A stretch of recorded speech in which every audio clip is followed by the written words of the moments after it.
Get started. My favorite song. Yeah. Okay. I'm really pleased to introduce someone who probably doesn't need an introduction, especially at Fletcher. Denis Chuzhoy, whose stage name is Dan the Stranger, is an independent stand-up comedian from Russian. He has 4 specials in Russian that have received between 1 million and 3 million views. He's working on his first special in English, right? Yes. And his comedy touches on a range of topics from politics to social media to mental health, lots of other stuff I'm sure we'll hear about today. We're so happy to have you.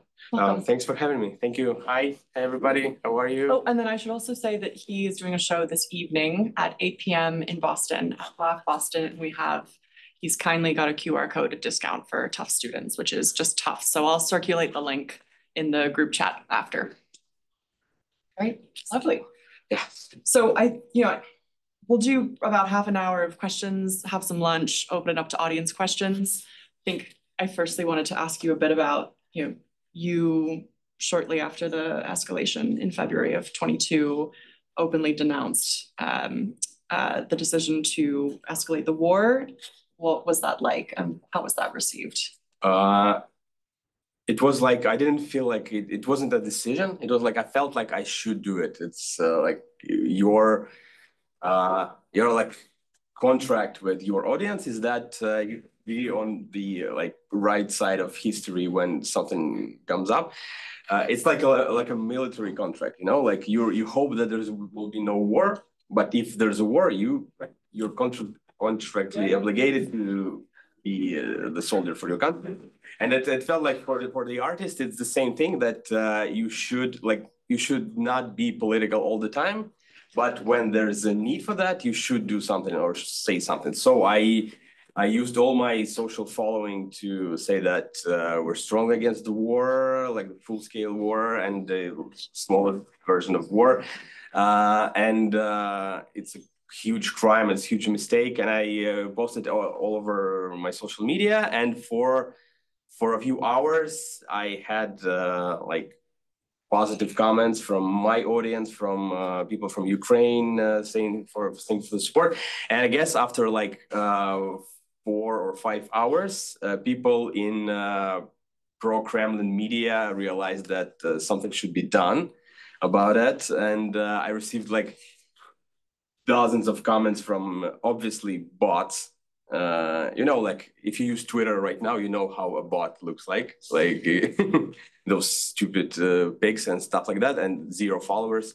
And then I started receiving death threats over the phone, and that's how I realized that okay, they're serious about silencing those anti-war voices, and that's why I'm here tonight.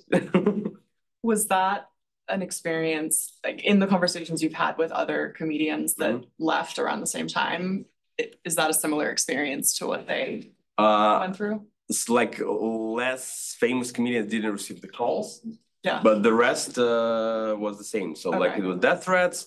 They were threatened to be fired from all the TV shows they had, the writing gigs and stuff like that. So they all went through the same, because it was comedy in Russia is is based around one big TV production, okay, and basically they have one group chat on WhatsApp where they're all distributed the decisions from the top. Yeah. And on this first day of the full-scale war, they all received this message saying, "Shut up. You'll go to prison." It's not true. Nobody went to prison yet from comedians, but you all go to prison. You all get fired. So just shut up about it. Just the main point of this message were we're doing a TV show. Okay. Let's do the TV show and shut up about your ideas and about the war. And lots of comedians agreed to that, but a significant amount of them said, "Fuck off," and they left the chat and they left the country eventually. Okay, yeah. So I think it makes me wonder about, so I want to talk about censorship. Yeah. During your career in comedy in Russia, before you left, were there moments that you decided to cut material, and how did that go? There was like one moment when one of my last shows in Russia was in this small town. And the day before that, I had a show where I was brought this funeral flowers. Okay, I'm gonna expand on that. So when I said I was against the war, I did a show in a comedy club, and there was like those patriot activists, and they brought funeral flowers to the stage during my show, like huge. I don't know the English word for wreath, like a wreath, like a funeral wreath. Yeah, like funeral wreath with the words "traitor to Russia," and they put it like next to me. And like, yeah, that's you deserve to die because you're not with us during this war. And I was like, all right. And I just like took a picture of it. I did some jokes, like we did selfies with the fans after the show with this wreath. And while I was on the train to the next city, these pictures made to like mainstream media, both pro-Kremlin and opposition ones, and they made a big deal of it. And these news reached to the like Russian version of FBI. It's called FSB, and like the local branch in this next city, and they decided to attend my show to see what the fuss was about. And I'm in the green room before the show, and the club manager comes in and he goes like, "Hey, those FBI guys are here." So, and I realized that like 30% of my jokes will I will end up in prison in the same night after my show. And like, all right, and I have no time to like rearrange my stuff, so I just go on stage and I edit my stuff live. Like I'm telling the joke, and at the same time I run the next joke in my brain, and like I try to see if it's illegal to say it right now in Russia or not. And I was so exhausted. Like most of the times, comedy is not a difficult job. You're just on stage for an hour, and like usually it's like the hardest effort during the whole week. But at that time, I was exhausted because it like I consumed twice as much energy at the same time because I did jokes and I did the same show in my head like 4 seconds prior. So that was the only time where I like really censored myself. Yeah.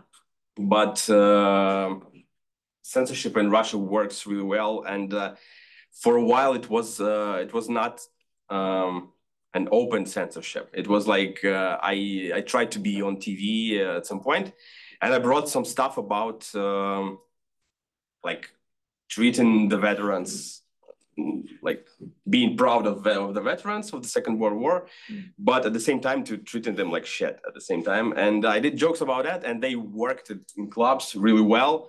And the Russian TV shows have like it's so-called editors, like guys who help you punch up the material, and they say like they tell you to use the jokes or not, and they're like, yeah, these are the good ones, but we need to run them over our law department, and they talk to our lawyers, and let's work on them. Like let's work on the and. You rewrite all those jokes, and at the same time if you bring jokes about sex, about dating, and like stuff like that, they are all like, yeah, that's cool, let's film it. It goes into the TV show, and at some point you just realize that you spend so much energy on those socially important jokes, and those sex jokes, they work really well, and you don't waste any effort. And at some point you just feel that it's way easier to do sex jokes and get your paycheck instead of just doing this job to go through this lawyer division and stuff like that. And this felt like it was like this soft censorship, because it was way easier to do sex jokes and become this mainstream comedian other than to be political and stuff like that. And this is how most of the like socially conscious comedians didn't end up on TV in Russia, because it was just too hard, or it's easier to do more mainstream stuff. And only when the full-scale war started, there was like a real censorship, when they were like, yeah, we are censors and we are removing this joke. And like, okay. Yeah. So, yeah. Yeah. Okay. So since you're just joining us from Barcelona, since 2022, you've lived between Berlin, Turkey, and Barcelona. Yeah. Is that correct? Yeah. Okay. So tell us a bit about what it was like doing comedy in those different places. Comedy in Turkey is tough because it's because it's basically the same as in Russia, because they also have like their special military operations that you're not supposed to talk about. They all have their strong leader that you should not make jokes about. They have their sensitive topics, and so a lot of stuff that you cannot talk about. And there's not a big comedy scene in Istanbul. It's mostly English teachers who live in Istanbul and they work as English teachers. And as a side project, they do comedy. And sometimes there were like 5 comedians in the lineup, and 4 of them were English teachers, and I was the only like comedian. And they were like, "So where do you teach?" Like, I'm like, "No, I'm a comedian." You meaning like you get money from comedy? I'm like, yeah. Like, interesting. And they all go and they all do stuff about being a teacher, like four comedians in a row. And then I go, I'm like, hey, I'm married, and everybody, oh, it's interesting. So and then I moved to Berlin, and Berlin after the Brexit, it became the capital for English speaking comedy in Europe, and it's amazing because there's a lot of professional comedians, there's a lot of comedy clubs, and it was amazing because it was the place to work on your stuff that feels universal, because if you live in Turkey, you have to do Turkish stuff about baklavas and cats and smoking in Starbucks and stuff like that. But in Berlin, there's no German audience. Like the Germans, they don't really do comedy. So the audiences are very universal, international, and you cannot do like German comedy. You cannot just talk about living in Germany. Like it won't work because most of the audience members don't really live there. So you have to be universal. You have to learn to make jokes about the universal stuff, and you have to learn to be more mainstream, just because it will not work if you don't. So and Barcelona is the same, but the taxes are lower. So I'm there. Nice. So you are now doing comedy in English and Russian. Yep. Can you talk about what it's like do you translate your jokes directly? What is the difference? What's different for you for doing comedy in 2 languages?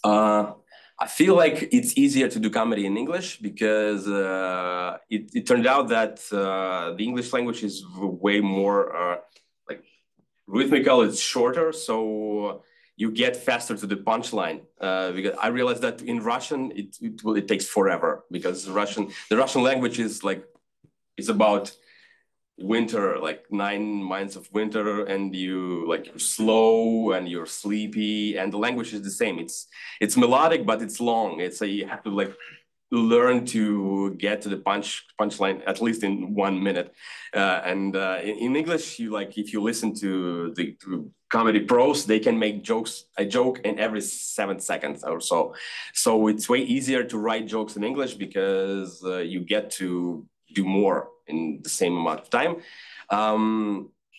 And I guess it's cool to have 2 languages. It's like having 2 accounts in on your computer, because you develop a kind of different personality when you do comedy in another language. And at some point, you start to write jokes in both languages. It's like you don't translate them from one language. It's just you learn 2 different sets of jokes, and then you can translate a joke from Russian to English and back. And so you get more like versatile.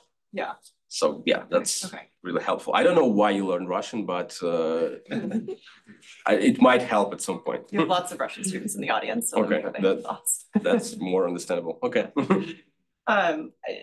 Is there a certain Russian audience that you are trying to reach, or you think that will most appreciate your work?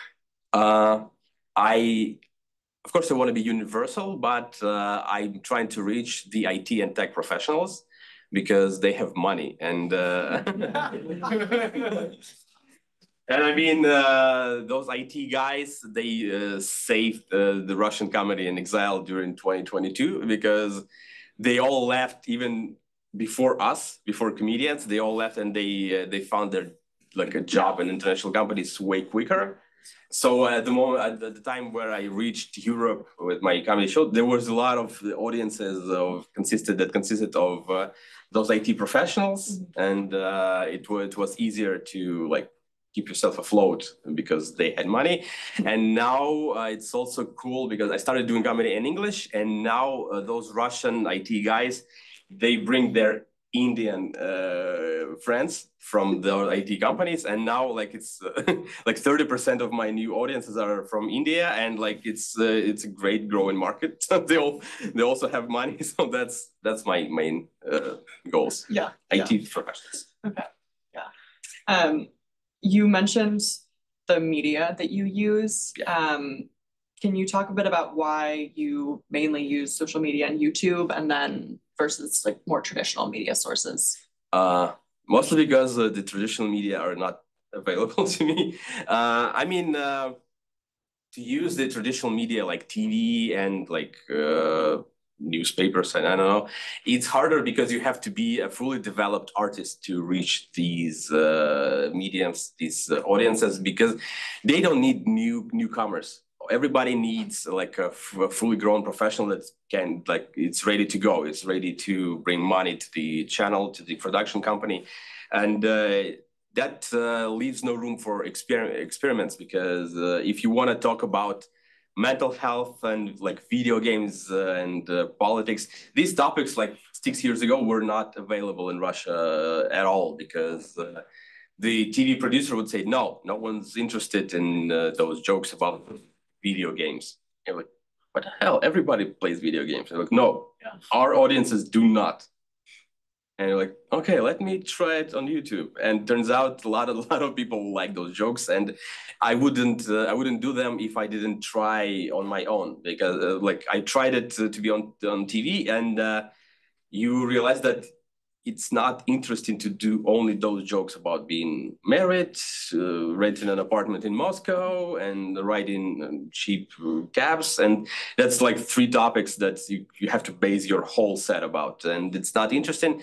And I just tried to do it on my own on Twitter, on YouTube, on Instagram, and it worked really well. And it turned out that it's both satisfying and interesting. It gives you more money. Like, even though I'm way less famous than most of the TV comedians, I earn more money than some of them because my audiences like I reach people who they don't reach. Yeah. Because I just decided to talk about these topics and not those topics, and it turns out that like there's like 4 comedians in Russia who talked about politics, and it's a free market.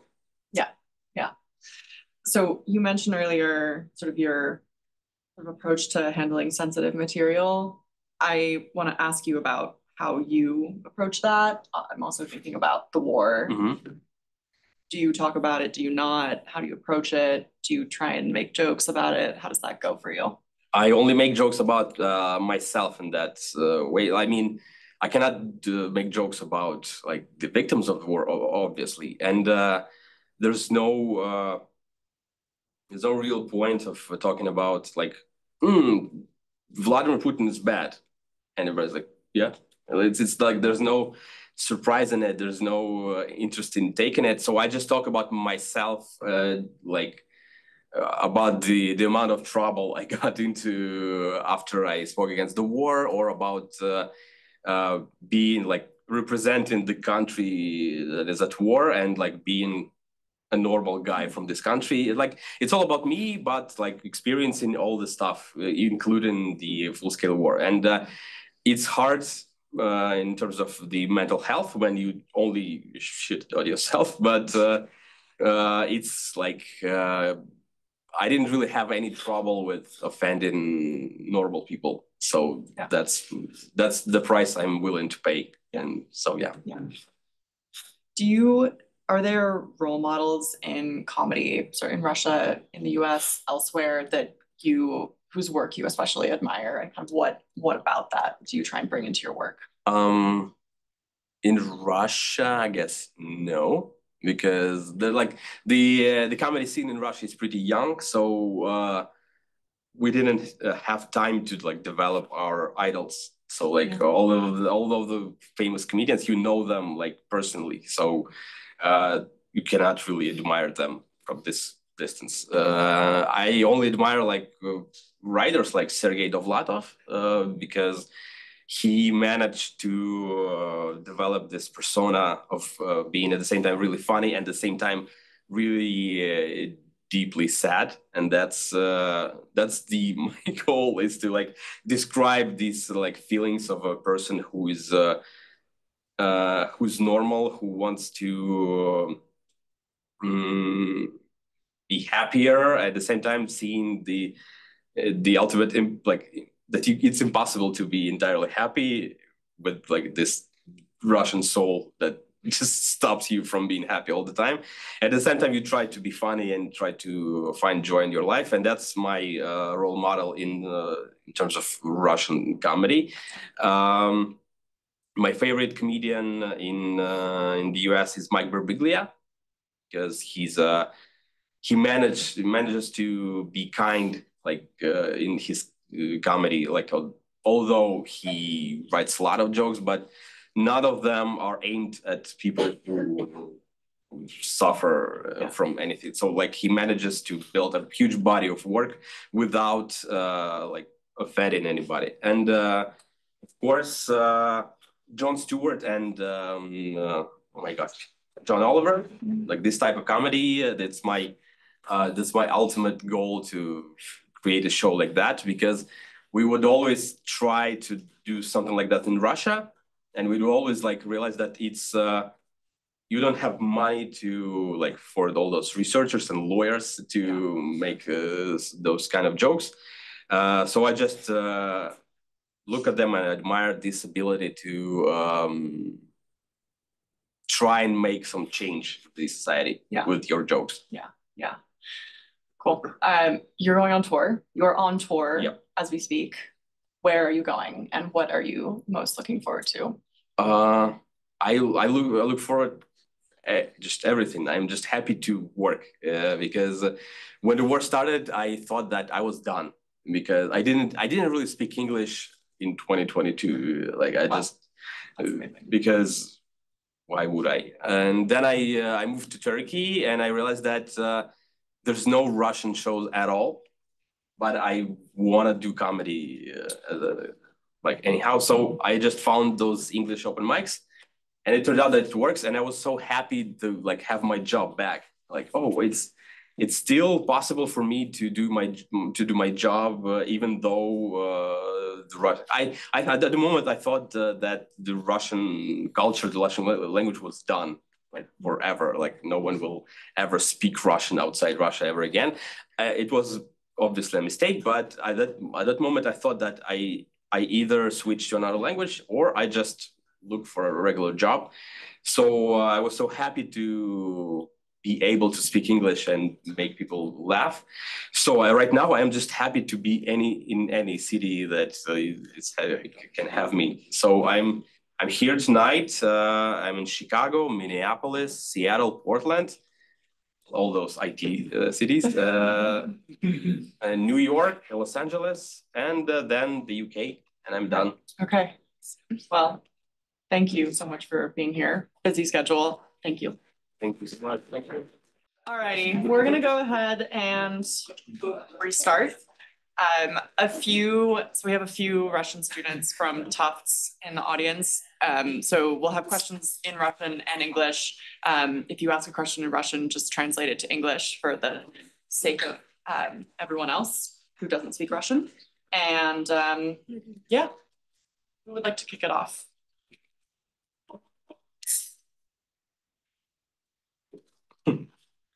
Are you? Hi, I'm Bennett.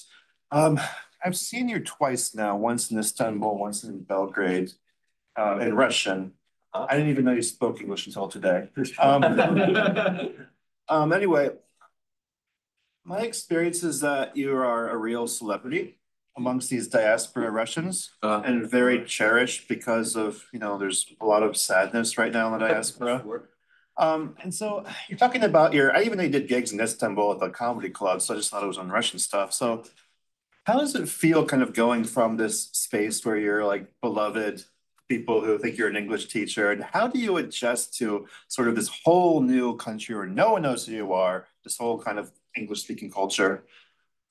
I guess I was lucky enough to not be famous enough back in Russia, because I know how it hurts your ego. Like I know comedians who were way more famous than me back home, and for them going to an open mic like in a bar where 5 people were killed, and there's like no one even listens to your jokes, and for them it hurts them because it just fall from like arena level to this empty bar. It's hurtful, and I was like this close to be a theater comedian in Russia, so it's like it's cool, but it's not a big of a fall for me. So like, all right, like I know that we'll have to work for 2 years more to go back to this level. So that it's hard but sometimes, but it's not that hard because I was not too famous for this like ego death that other comedians experienced.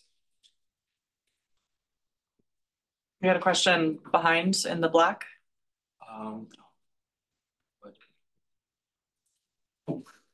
Я капельку забыл, но я думаю, как было трудно как перейти, то, что ты капельку поговорил, но перейти fully на как английское, как это было, как долго это вас заняло и как это было как это трудно.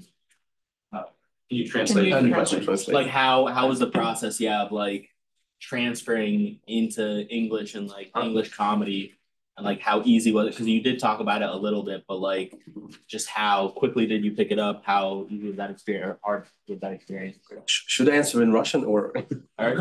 You can answer in English. Okay, so at first it was like learning a poem. Like when you learn a language, you learn poems in this language to like grasp the pronunciation and stuff. So I would just write jokes and I would run them through Grammarly or like stuff like that to avoid those stupid mistakes.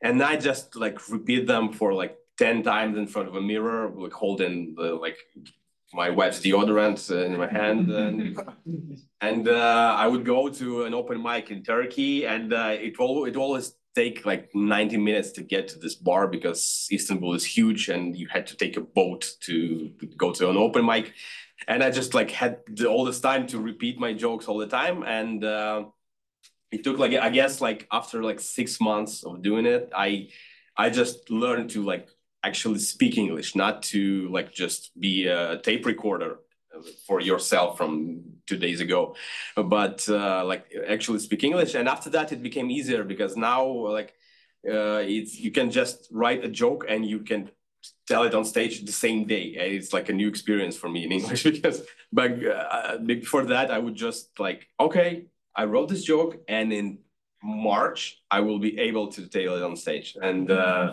now it's like it's close to real comedy, but it took like 6 months because before that I was at zero level of speaking because I would watch Netflix, I would read books in English, but I was like a dog because before that I would come to the US, I would read all the signs, I would read all the menus, and when an actual person talks to me, I'm like,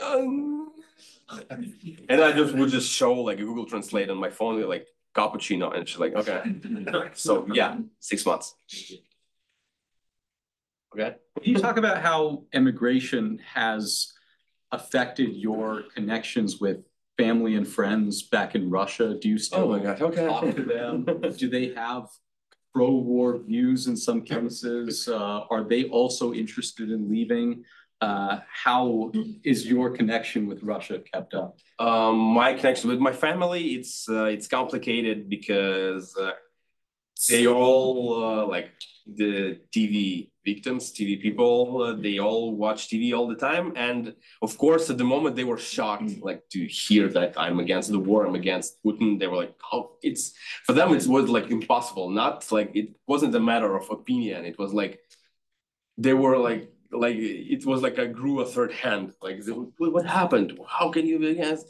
And we would fight all the time, like in person. Then I left and would fight over Skype. That was an interesting experience. And then the mobilization started when they needed like actual regular people, not the army, not the soldiers, but like actual people from the street. They would take them and they would send them to the war. And lots of my like cousins, same age as me, they were like patriots. They were supporting the war, like when they were not involved. And they're like, yeah, like we should do the war. And then like there was a high probability for them to go to the actual war. They're like, oh, I'm going to Kazakhstan, and they all flew to Kazakhstan. And my family, like I call them, and there's always only women. And like, oh, I guess we get it now. All right. And there's was a drone that flew and exploded in the house next to them. And they're like, okay, yeah, the war's bad. And I'm sorry. Yeah, and they now they are, at least they try to understand me, because they finally saw what, like, the war is not an abstract image and on TV, and like it's a real thing. Especially I was born in the region of Kursk, which is now not entirely Russian, and so for them it's real, because the mission of the Russian propaganda is to show that it's all under control. It's all like an image. They don't even like give the full image on the screen. It's like the face of the TV host, and there's like this small image of the war, and it's like it's not real. It's like almost cartoonish, and that's why a lot of people feel like a little bit indifferent towards the war, because it's somewhere there. It's like doesn't really affect my life. And the like all the entertainment industry works like they all like, yeah, it's still about the family and taxi rights, not like the war isn't happening. And when the war really like intruded their lives, they change their opinions. So, and with other like comedian friends in Russia, I almost stopped talking to them, because they I feel like a little bit offended that they get to live in both worlds, because they're like they stayed in Russia, and because of like a lot of good comedians left, all the mid comedians got access to bigger audiences, and they got way more money, and they got way richer. And you still like follow them on social media, and you see like a really shitty comedian having like a vacation in Dubai in a luxurious hotel, and you're like, oh, this is okay, all right. And then they text you like, oh, I got a Schengen visa and I'm doing shows in Berlin. Wanna meet? And I'm like, no. Enjoy your European trip. I don't want to meet. So like we basically stopped talking. So yeah. I'm curious, is there any room in Russia for like state tolerated comedy where you can kind of poke fun at the war to raise morale, and this has sort of a societal, morale boosting effect? Or is anything too close to home? There's no toleration for comedy that in any way pokes fun at the state or tries to make light of the war? I guess I only know one example of this type of comedy. It's called, I don't know how to translate it. Like it's called Международная пилорама. It's like a Russian pun, and it's hosted by a guy. He only got his job because he's really pro-war, pro-Putin, and he looks like Jon Stewart. It's like I swear it's like it was the part of their decision. He's also the husband of Margarita Simonyan. Yeah, he's the husband of Margarita Simonyan, and he.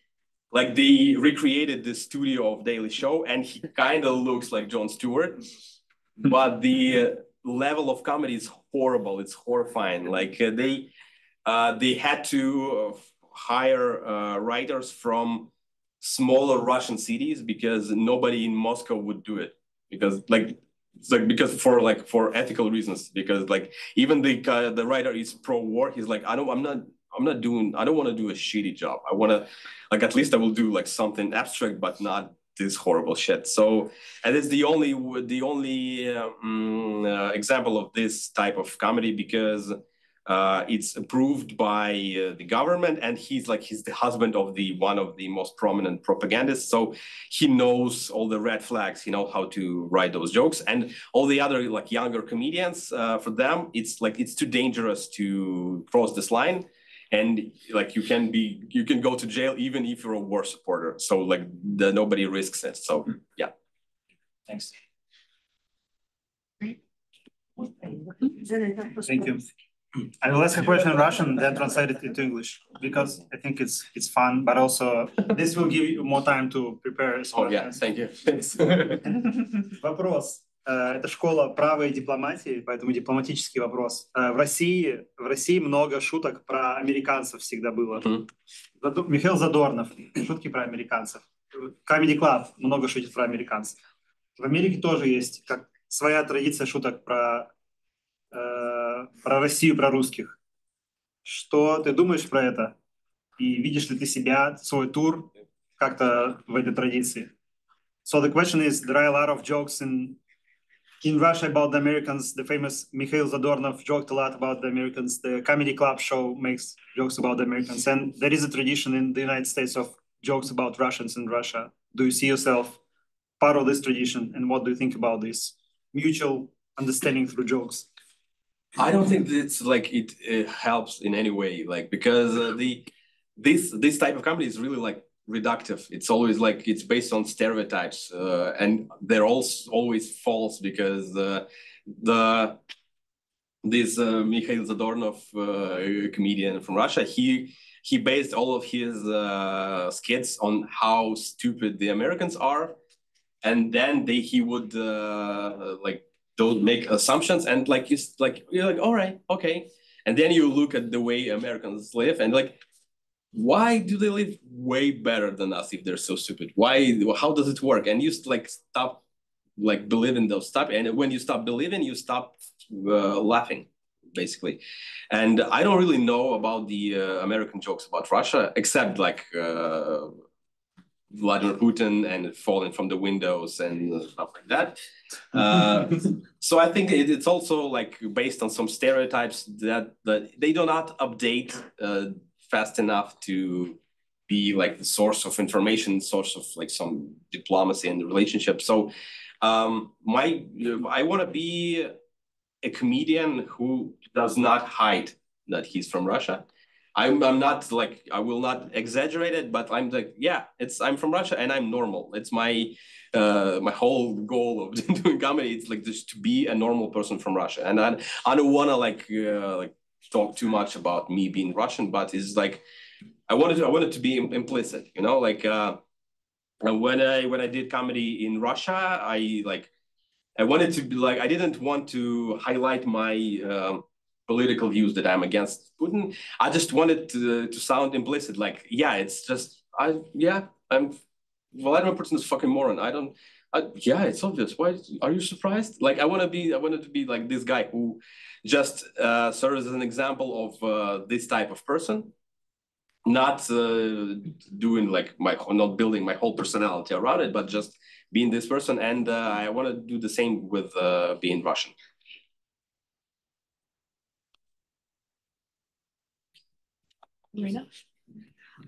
Я тоже по-русски сначала задам вопрос, потому что потом я его задам по-английски с сильным акцентом. Знаете, я принадлежу к другому поколению, да, чем большинство людей в этом зале. И у меня такой вопрос, который вот то, что вы сказали, меня немножко удивило, когда вот спросили про влияние, да, на то, что вы делаете. И вы назвали Довлатова. И для меня было немножко странно, и как бы важно для аудитории это тоже, чтобы вот не сложилось ощущение, что в России не было стендап-комиков, да, потому что был Жванецкий, который был, когда я была в вашем возрасте или моложе, да, как бы невероятно знаменитой фигурой. Да, до этого в поколении моих родителей был Райкин, был КВН, да. И вот мне интересно, вот почему для вас, вот вам кажется, что это что это как бы традиция, которая существовала, она вот не повлияла на вас совсем. И чем ваша как бы комедия, да, как бы стендап-комедия отличается, это очень интересно, наверное, от того поколения. Почему вы ощущаете себя другим, а не частью этого процесса? Да, как бы basically what I was trying to say that from my generation, there is I don't want it to sound like there is no tradition of stand-up comedy in Russia and pre-Russian Soviet Union, because there were extremely famous figures of Michael Ivanetsky and before Arkady Raikin and the whole first Russian comedy club, which is called, how to say, Клуб веселых и находчивых. It would sound idiotic in English, you know. It sounds idiotic in Russian. Да, как бы the club of happy and находчивый. Resourceful? Yeah, resourceful is like sounds even more idiotic. Maybe, yeah, and people, and like, and witty people, yeah, the club of joyful and witty people, which sounds absolutely ridiculous. Like how your, you know, your tradition, your stand-up comedy is different, and why for you, for example, probably Anglo-American influences are much more important than Russian influences.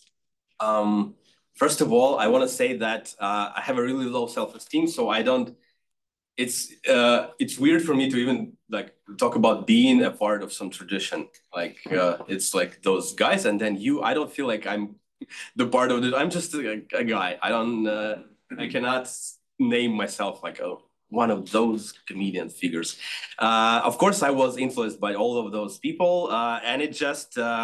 It feels like it doesn't really apply to my experience of being a comedian, because all those comedians and this club, it's always about like a performance stuff. Like you're never yourself on stage. So like Mikhail Zvanetsky, Arkady Rakin, they had to like talk to someone about their material to like. There was obviously the censorship, and there was like people who had to approve your jokes before airing them or before you can perform them on stage. And for KVN, it's way more regulated than the Soviet censorship. So when we discovered stand-up as an art form, we realized that you can be yourself on stage, like just.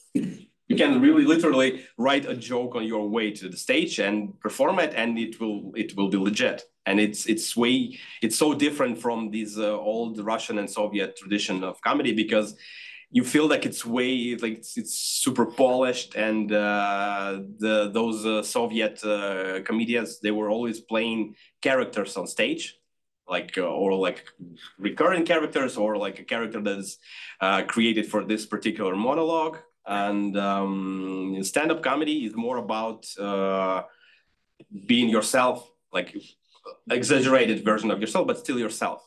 So it felt more interesting. It's newer, it's fresher. That is why I feel like I relate more to this newer tradition. And like I really like some of those old Soviet and Russian comedy, but it's just like I don't feel like it's my tradition. It's just like, okay, it's comedy, it was cool, but now it's over. Денис, почему ты читаешь плохие книги? И какая была самая ужасная книга, которую ты прочел, и почему? So the question is about a show that Denis has on YouTube. It's called Bad Books. And I asked why he's reading, why are you reading bad books, and what was the worst book that you've read and why? Okay, so I'm doing this show where I just like read these quotes from really terrible books in Russian, and I just make fun of them. It started because I wanted to be a TV writer so bad, and like movie writer. And I would devour all the textbooks on writing. And I read some article by Alan Moore, who created The Watchmen and stuff like that. And one of his advice was like, you should not only read and watch good stuff. You should read really terrible books, because you should understand how it works and like what went wrong in this horrible book and what led to this terrible piece of art. And I decided like immediately to buy something trashy in a bookstore. And I found this book about like a guy who dies in Ukraine, and he reemerges in 1943 as Stalin's son, and he fixes the whole Soviet history. And it was so bad. Like I would come to my wife like every 5 minutes, like this is horrible. She's like, just record a video, don't stop bothering me.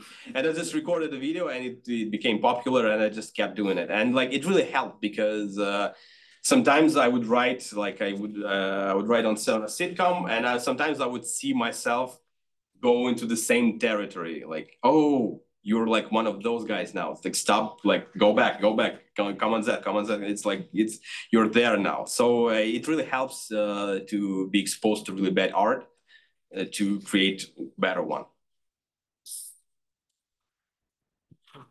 Yeah. How do you kind of navigate interacting with different audiences?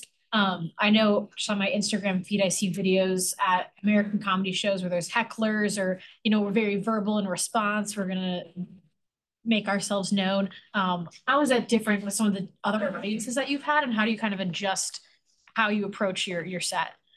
I am horrified about this question and by this possibility because I had a huge amount of stage fright is called. Yeah. Stage fright. Like I would literally have panic attacks before going on stage, like back like 4 years ago. And only now I'm close to start really interacting with people, like not only do the jokes I prepared, but really interacting with people. And I was close to this in Russian. And I had a huge setback because I switched to English. And only like 4 weeks ago, I started doing some talking to audience members, but so far I'm terrified. And like, I'm lucky enough to have great audiences, my great following. They're kind and nice and don't really heckle, or they do it in a like kind way. So it's been okay. And I know that it's kind of fine here in the US, but it's horrible in the UK. Because their tradition of getting really drunk at a comedy show, it's way older than here in the US. So I'm terrified of going to the UK, but I feel like it will be fine here. So, but I'm terrified. Yeah. Yeah, all the way in the back. Yeah. So how different do you see in the start of your discussion today? You mentioned about how you're being censored at various levels within the Russian state, or agencies of the state contacting you and as whatever you experienced. As a comedian, how different do you see what's happening in the US? For example, in the US also you have cancel culture.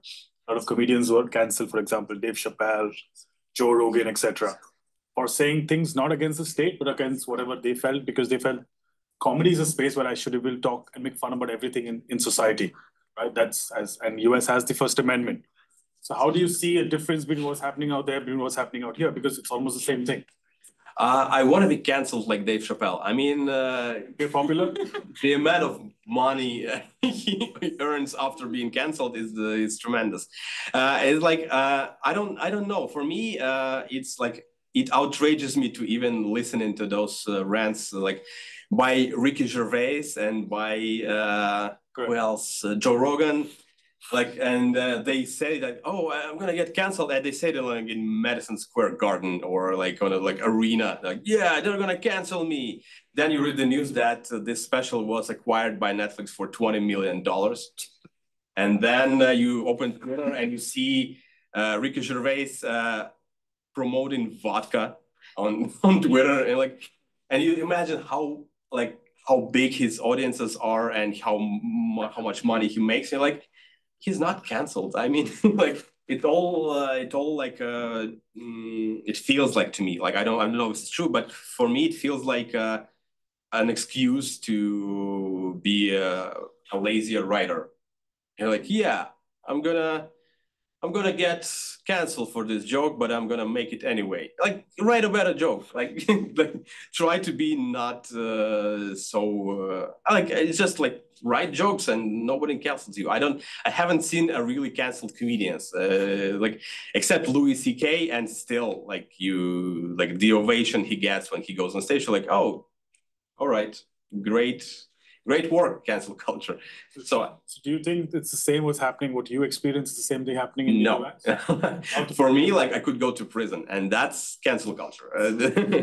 That's you cannot go do TV shows, you cannot make movies when you're in prison, but if you are selling arenas, it doesn't feel like being canceled.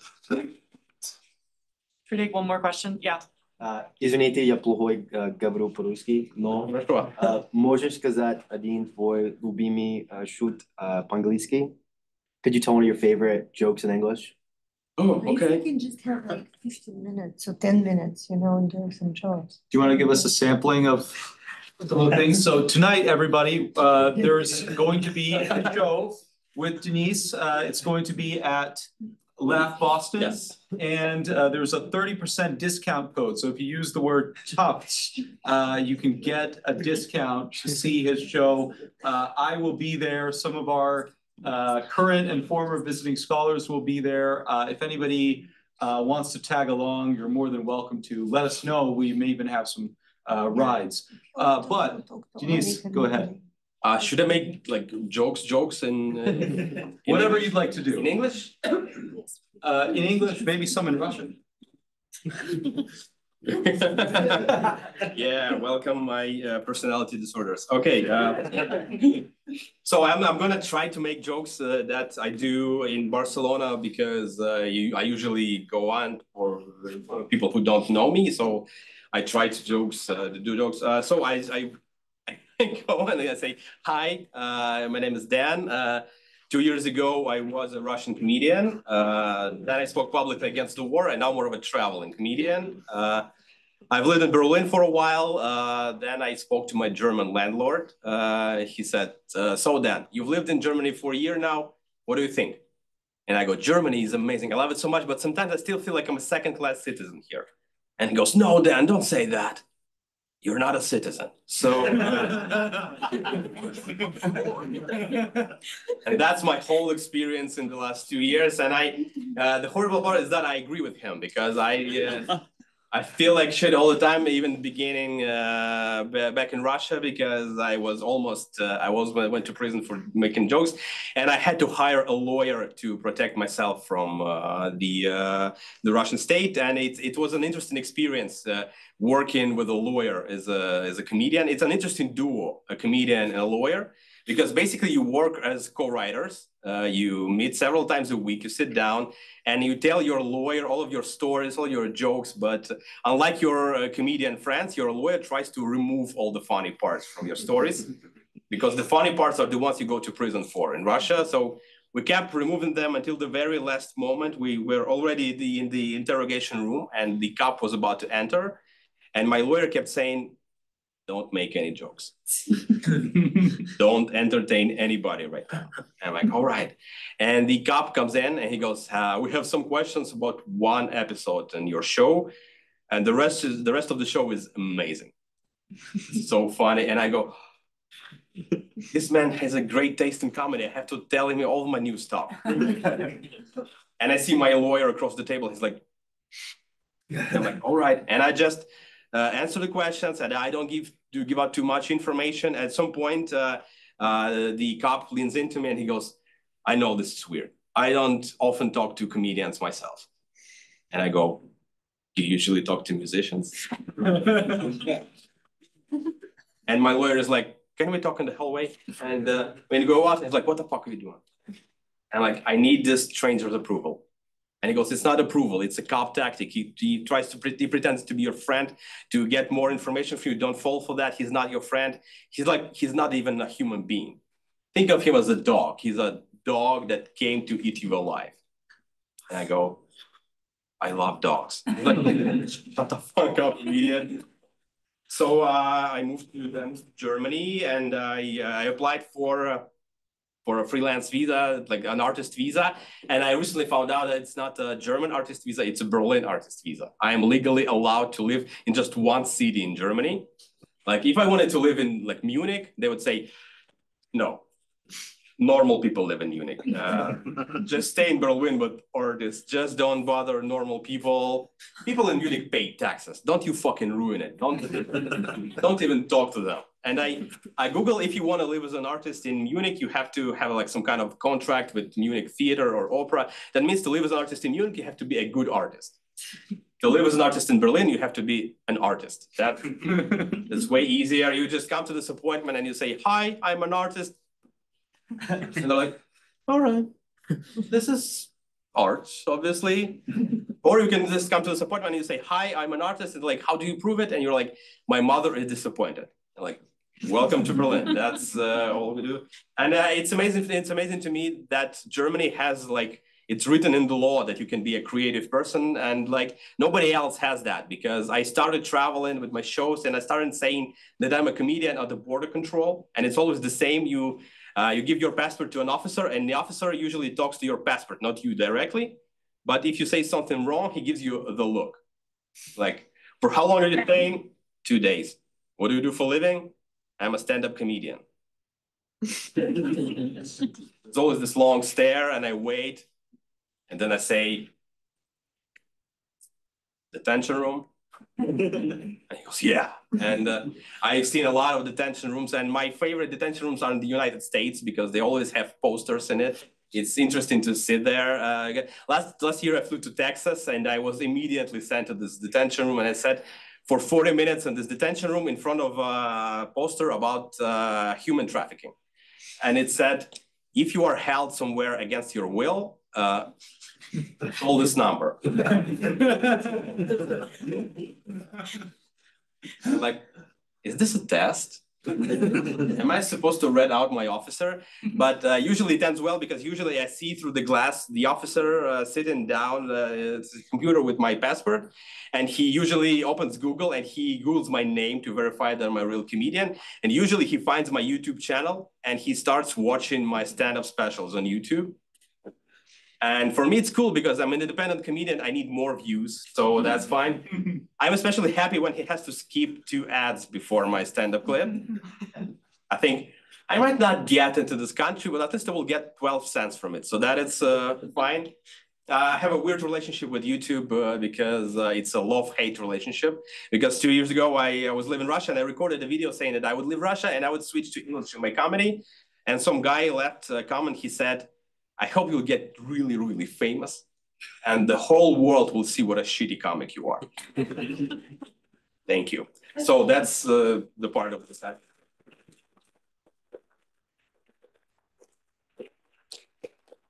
Should I go on the Russian? If you want. Okay. Let me see my notes. We need the real stuff. Hmm? We need the real stuff. Do you still give shows in Russian? Or is it? Yeah, there are countries like Kazakhstan, Georgia, Serbia. If you do comedy in English, you just show up. You're like, oh, well, you're fancy guy. So I just, and it's just to keep doing it in both languages, because you grow as an artist. Stuff in Russian. Okay, I will just pick where I left. Чтобы получить ID в Германии, нужно пойти в кошмарное здание на окраине Берлина, где они занимаются мигрантами. И мы поехали туда с моей женой, и мы взяли с собой иммиграционного юриста, чтобы он нам переводил и помогал.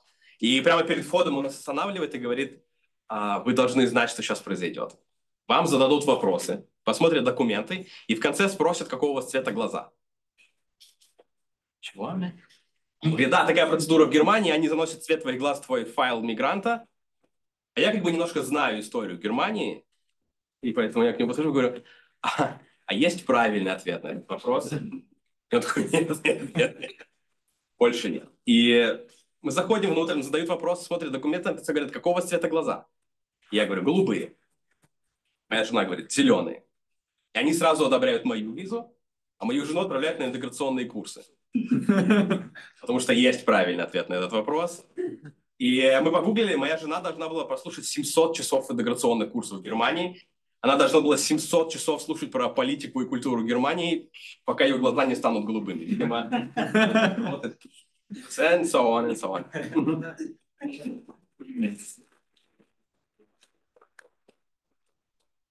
Thank you so much. Thank you. And thank you all for coming. Yeah, and we will make sure we send the link to the show and the QR code for this evening.